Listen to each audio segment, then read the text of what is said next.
Markham likes to make them. He works at Zatrix Entertainment in Santa Monica, California, and is one of the 10,000 estimated game designers in the industry. His specialty? The game called Redneck Rampage, and it's not for the squeamish.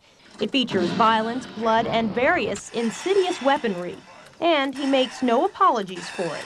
The whole fascination with violence in video games is nothing more than an adjunct to what's going on in media and forever. I mean, you know, look back to, you know, Greek plays. You've got guys gouging their eyes out on stage and doing all sorts of wild stuff. It's just, that's pervasive in human behavior, so it's going to manifest itself in everything, including games. Markham says he believes there is too much debate about the violence, and that the real star is the animation and effects. That is what he says fuels this industry. This is a lot like the arms race. You know, you've got graphics technology from the hardware manufacturers getting better, so certain developers are going to always exploit that, and they're going to say, hey, look how much more realistic my game is, so you are obliged to keep up with that. If you don't, you're going to get thrown out of the market. And with this technological wizardry comes new ways to make the experience more graphic and more immersive, from the rendering of the 3D environments to the motion capture of real actors. Here I get to play anything from you know, the tiniest alien to the biggest, most burly security guard. Some experts warn this immersive, almost lifelike experience desensitizes people in a troubling way. You're engaged now as the aggressor. You're engaged as the person who commits the violence, not just someone who watches the violence.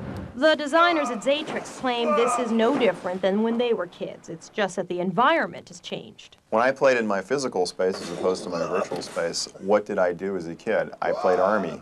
I had BB guns. I was acting out the same aggressive behavior that all kids do act out. I was just doing it in a physical space. According to them, it's not what you're depicting, it's how you're depicting it. We tried to make our violence a little more cartoony. I was a big Warner Brothers cartoon fan when I grew up. I think Chuck Jones is like incredibly brilliant, but his stuff was very violent, but in a whimsical kind of a way, and I think we tried to do the same thing. But making games cartoony doesn't mask the message or make it any less appealing. In fact, some experts say it has just the opposite effect. There's a good deal of evidence that young children learn better from animation than they do from real-life film, because animation gets rid of all the extraneous variables. Everybody ready? These designers are brainstorming. They're focusing on the bigger picture, bigger technology, bigger weapons, and bigger laughs. But when she's hitting you, we could do like a Three Stooges, you know, on the head every time she like smacks you. Yeah, a big bloody rolling pin, yeah. Somewhere they say there's a humorous side to all of this. Life is twisted.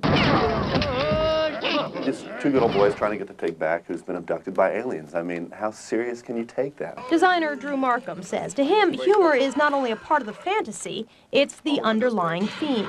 It's kind of fun to do stuff that you can only fantasize about. I can fantasize about being on the freeway and wanting to be in a big car with a steamroller on the front of it and roll over all the people who aren't doing what I think they should be doing, but I'm not going to really do that. In a game, we can take out that aggression, and it's a good outlet for it. Still, there are those who caution that it isn't all a joke. Many experts feel that violent games will inevitably lead to violent behavior.